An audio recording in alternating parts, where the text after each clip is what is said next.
To approve the agenda? So moved. Thank you, Mr. Lewis. Do we have a second? Second. Thank you. Ms. Donovan, could you please call roll? Mr. Geyer? Yes. Mr. Ellis? Here. Ms. McBride? Yes. Mr. Lewis? Yes. Mr. Gothard? Yes. Approval of the minutes for February 27th, 2023. It does look like we have 3 of the commission members in attendance. Do we have a motion to address any revisions or to approve the minutes as presented? I'll move to approve.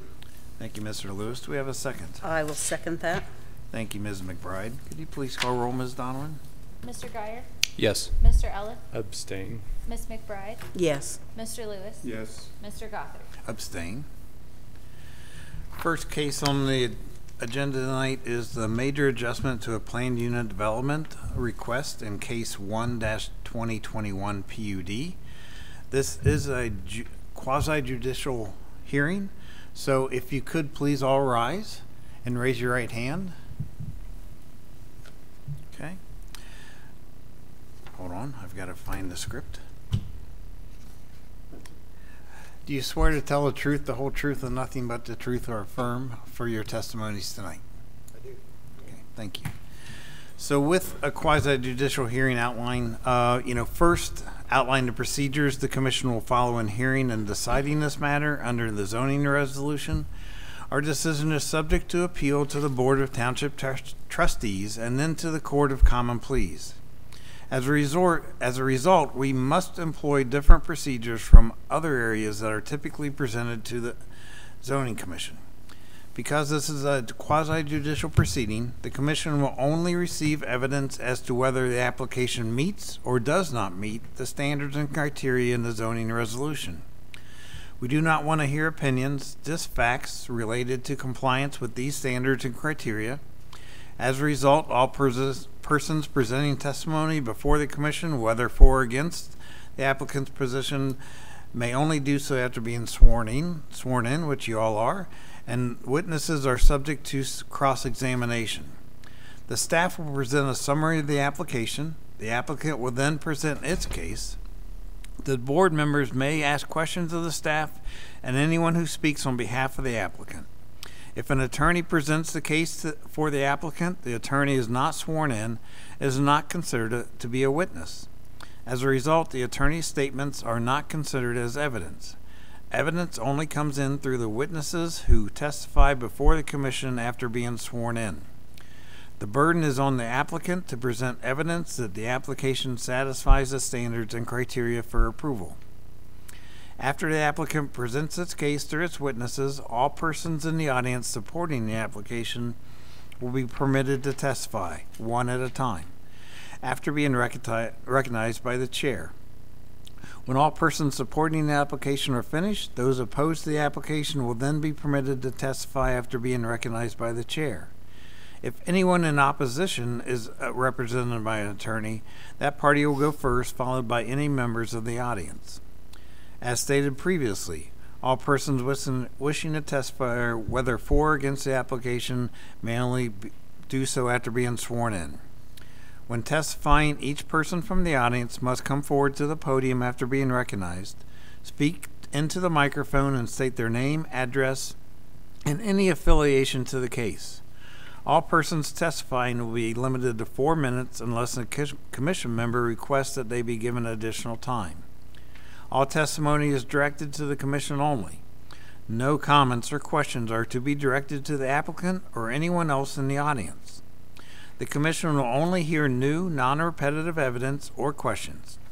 Should someone wish to show support of previous testimony, they may do so by following the testimony procedures and stating their support of the previous testimony. So, please present the staff summary for case 1-2021, please.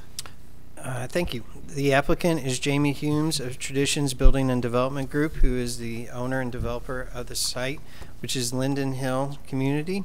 The location is at 6753 Salem Road. It's Zone C, Single Family PUD Plan Unit Development. The request is a major adjustment to the PUD. This is to allow for 48 square foot temporary sale sign.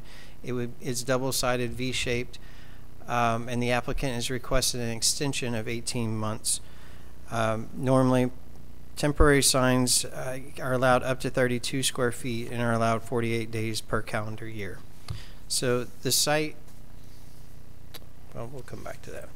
The site itself is 0.62 acres, and the subdivision has been platted now. So the previous staff summary was for the entire subdivision. This is just for the one lot, the open space lot. So a little bit of history. The original case 1/2021 was approved by the Zoning Commission in February of 2021, and then the Regional Planning Commission approved the subdivision in April of 2021. And that has been, record plat has been approved now. That should be updated. Originally, this was brought to our attention back in November 2021, and then the Zoning Commission approved a major adjustment to allow the sign a year ago in April 2022. The zoning certificate was, I guess, retro dated to when in November when we originally received the complaint. So it was 18 months from November to April 2023. So now the applicant is requesting an additional 18 months. This is a picture of the sign that was submitted by the applicant. Again, these are the landscaping and the fence. The fence and the columns were also approved by the Zoning Commission as a modification, and the permanent sign is right here. This photo is a little grainy, but this is looking at the new street and Salem, looking east along Salem. So the applicant's proposing to move the sign back a little bit farther up the hill so it is more visible and not blocked by the permanent fencing. And you can see from the slide where it would be located. This is a bench. This is the open space parcel, and then the detention basins in the background. Again, the site plan that was submitted by the applicant, the relocation of this sign. So these are the findings for a PUD. And again, the article of the zoning resolution that states that temporary signs greater than 8 square feet, you're permitted up to 32 with a permit, 32 square feet, up to 48 days per year. These are some of the site photos we took, staff took. Again, the permanent sign that has been issued a permit and is installed, the fencing that was permitted by the Zoning Commission, and the landscaping. The sidewalk has also been completed on Salem. This is looking east on Salem. This is looking in the other direction, west on Salem. Again, you can see the fencing that has been installed and the sidewalk along Salem. This is one of the homes that's under construction. I believe it's one of the model homes.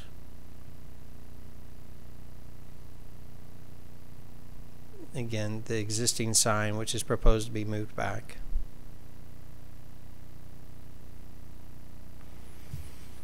So staff's findings, the applicant stated that the larger sign, and this was the same as the last time, was appropriate for this location due to the speed limit on Salem and the amount of traffic.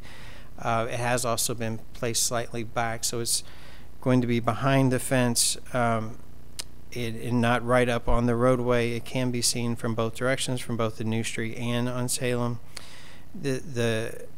While it is larger than what is permitted, it is only one sign proposed, and it does help reduce sign clutter on the site. The applicant again stated the reason for the extension is because of the current real estate market, very unpredictable, and unfortunately they feel like 18 months is needed to still market the development. And then the temporary sign will not affect the open space and stormwater detention. So if the Zoning Commission does, and then also one of the conditions last time was that the sign be landscaped, and the applicant is proposing to still landscape if the sign is moved back. So staff is recommending, again, that a condition be placed regarding the length of time of the sign if it is approved, as well as limiting additional temporary signs along Salem. So I'll be happy to answer any questions that you have. Thank you. Mr. Lewis, any questions of staff? Paul, what was the nature of the complaint? Originally, The Originally, one you when mentioned this- in this. So that was back in November of 2021. Okay. It was not just this site, it was also another site under development along Salem. We had multiple complaints on both properties. Okay. Ms. McBride, any questions of staff? Yeah, I guess just two questions. You talk about how it's just one sign, so it's reducing sign clutter. How many signs are they allowed to have? For temporary signs, so they could have up to 32 square feet per parcel. Now that the subdivision has been platted, originally it was still one parcel, but that is under separate permit. So they could technically have up, more than just they could have one on each lot that faces Salem.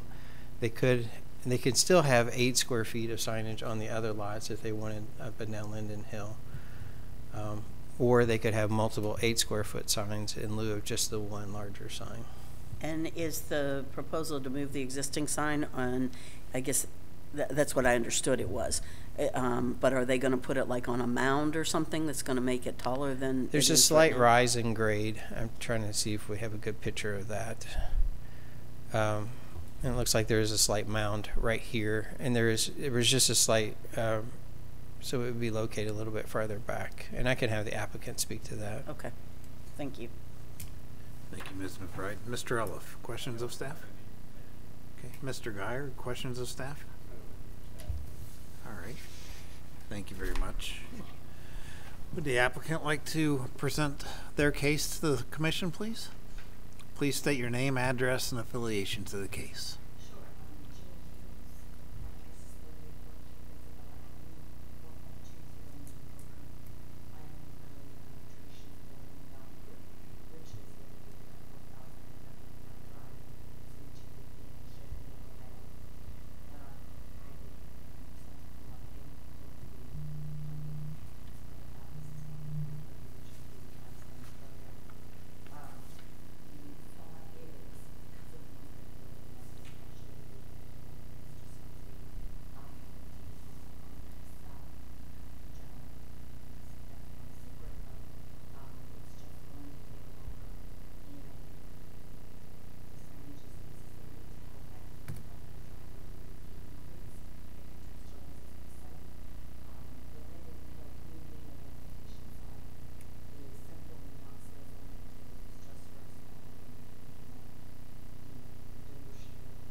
Thank you very much. Mr. Guyer, any questions of the applicant? Yeah, the sign that's pictured there, is it, are you intending to reuse that exact sign, or is it going to be a new sign? We were going to relocate that sign, was a significant purchase cost. Yeah.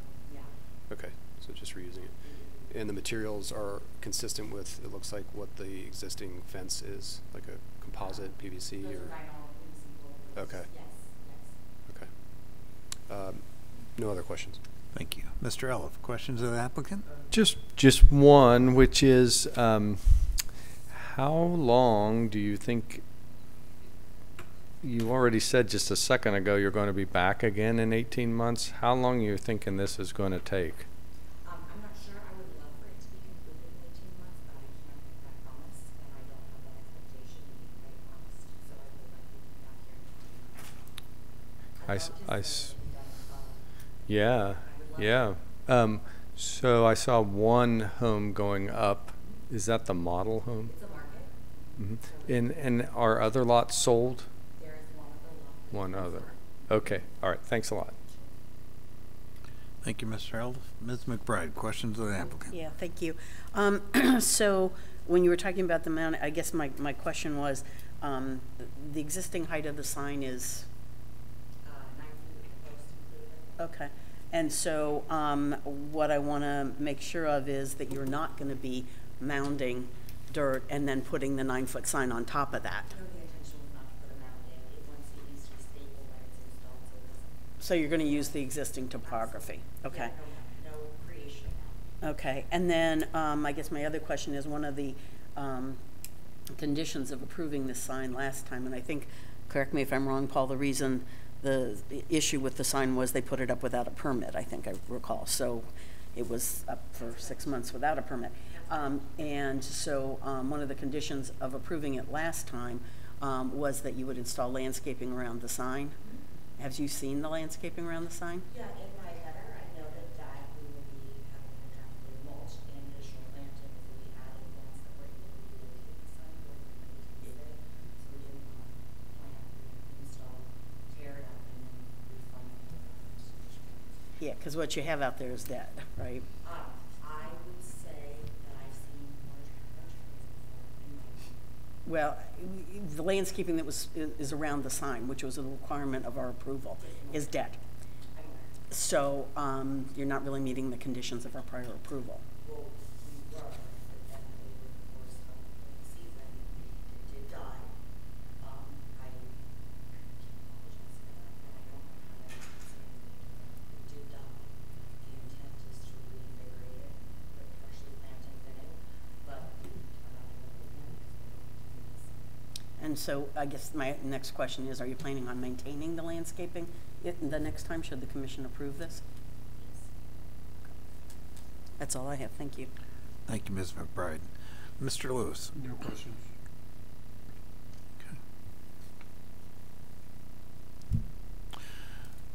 So with, now that the Linden Point, identifier sign has been properly approved, is there avenues that you can actually bring the sign into compliance to the zoning code of 32 square feet rather than having that? Okay. Okay. All right.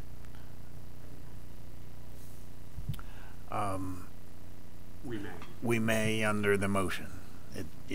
I guess I would say if I make the motion, yes, that would be part of my motion. Okay, so, okay. That's all the question. Thank you. Is there anyone else in the audience in favor of the application? Seeing none, is anyone opposed to the application? So please step to the podium, state your name and address, and any affiliation to the case. My name is Larry Elbert. I live on 4 Ayrshire, which is my question is, where the sign is now, we have light safety issue. That's about 100 feet from Wilshire, where all these people behind the property and then Wilshire are coming across the street there. Kids, people, 30 miles an hour, you're at 44 feet per second. We have 2 seconds to look at the sun. Especially move it back, move your head further to look at it, and let's say the kids that are across the street. That's my Okay.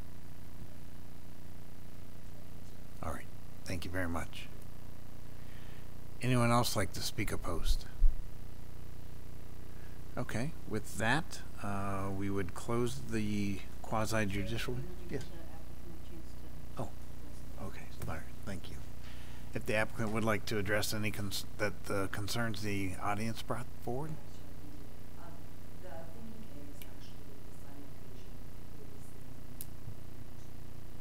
so it actually is part of the building. So it's not from the physical example. Okay. So, Yeah, please address, please address the commission. You know, yeah, it's okay. That's okay.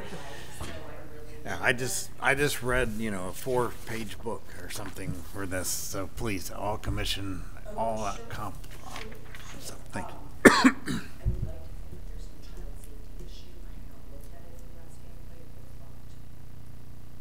but thought the visibility of it, that's just, that's all I can Okay. Mr. Chair, could I ask the applicant one Yes, additional please. question? So the proposal would be to move the V-shaped sign then, but if it's moved further back and you only want it seen for when you pull into the community, wouldn't it just be a single sign as opposed to a V? Well, I mean, there wouldn't be any reason to have the second V coming out of the community, right? Yeah, it wouldn't be done perpendicular. It would be at a piece. It would be a little visible, but it wouldn't use vehicles on sale. It just would look a little like that one. If you're right on sale. Coming from that way. But yes, it would be visible on the interior of the Okay. I can. Yeah, no, I just didn't understand the purpose of the V shape. If you're pulling in, I get it, but if you're pulling out of Linden Hill, if Thank you. Any other questions from the commission of the applicant? Seeing none, we will now close the quasi-judicial hearing and open up commission comments. We'll start with you, Mr. Lewis, please. Our only comment is, given the concerns and the complaint, which we don't know much about, but I think moving it back further away from that roadway and reducing the square footage would be appropriate. As far as the length, I get the economy and the real estate. I'm not so much concerned with the length as I am with any intrusion towards Salem. So moving it is, I think, is a positive. Thank you, Mr. Lewis. Ms. McBride. yeah, I agree on the size, but I do think it should be single-sided. There's really no reason to have the sign V-shaped coming out of the development. I mean, you're already in the development. I don't know why you would do that, and I would think that that would also save on relocation costs of the sign. But I do want to make it very clear that the landscaping around that sign does need to be maintained, not just put in and walk away from. So, and that the height of the sign currently at 9 feet, that be maintained as well. Do you have suggestions on the landscaping? No, I would just like whatever they put in, you know, you can go to Lowe's and buy stuff, but it just needs to be alive and, yeah, maintained. Mr. L. Not too much. I thought this was going to be a really simple case, but it's now become very complicated, I guess. But I'm okay with allowing them to use the same sign. I think it would be unnecessary for them to have to fabricate an entire new sign. Whether they just use one part of the V or not, that's perhaps reasonable, but I don't think they should have to fabricate a new sign. And I appreciate what Mr. Elwert said about distractions and safety. I do think that just as a matter of course, drivers have to be responsible and not be distracted, whether it's from signs, other drivers, stuff like that. So I hear his concerns, but I feel like this sign and its precise placement is going to be just one of many things along Salem Road that could serve as a distraction, so we can only control what we can control. So I do agree with what the applicant said, that by moving it back, it's probably going to be geared more towards the people actually driving in to take a look rather than the passerby, so hopefully it will help that situation. That's it. Thank you, Mr. Eliff. Mr. Guyer? Okay. I mean, I just think that with the extension and knowing that we granted an exception to the zoning code as far as size, you know, and now that the Linden Hill is identified in a permanent basis, you know, that sign could be reduced in size to meet the zoning code as it's being, relocated, so it falls within the zoning requirements. So, you know, I think the 9 foot could be maintained in some fashion, but, you know, that's the things that are sort of in my thoughts of, you know, bringing it under compliance, maintaining the landscaping, and allowing an extension, you know, all sort of makes sense as one motion. So with that, anyone Hey, like to make hey, a motion? Mr. Chair, if I could ask Yes, one more sir. question. Paul, if they reduce it and take away one of the V's, is it still going to be non-compliant as to size? So they'd have to remanufacture it? Okay. Due to the angle of the V, is considered a double-sided sign. Right, but if they took away the V and they just had a traditional one Right. plane, it's still going to be too Still big? 48 square feet. So Okay. with it being a single-sided or double-sided sign, we would still classify as a 48 square foot sign. So with that, would someone like to make a motion for case 1-2021 PUD? I will take an attempt at that if that's acceptable. I would make a motion that we approve case 1-2021 PUD major adjustment for Linden Hill at 6753 Salem Road, with the following conditions: that the sign be relocated to the proposed location to the north of the existing black bench, that the sign be permitted for a maximum of 18 months. That's been 3 years total that it will have been up. That landscaping, the sign be located in a landscape bed equal to the size of the sign area, and that the landscape material be maintained in good condition. That the current height of the sign, which is 9 feet, be maintained on existing topography. That the sign be a maximum of 32 square feet, and that it be a single-sided sign. Thank you, Ms. McBride. Do we have a second? I'll second. Thank you, Mr. Lewis. Ms. Donovan, could you please call roll? Mr. Guyer? Yes. Mr. Eliff? No. Ms. McBride? Yes. Mr. Lewis? Yes. Mr. Gofford? Yes. Thank you very much. So with that, any anticipated business for May? We're expecting the subdivision on Wolfangle to come back, the one that was pulled from the agenda. So we have that one. I think that's the only one we have pending. Yeah, I think that's the only one we have pending so far. Great, thank you. It's May 22nd. May 22nd. Mm-hmm. So a motion to adjourn. Motion to adjourn. A second? Second, please. All right, all in favor? Aye. All opposed? All right, thank you all very much. Have a good evening. Thank you.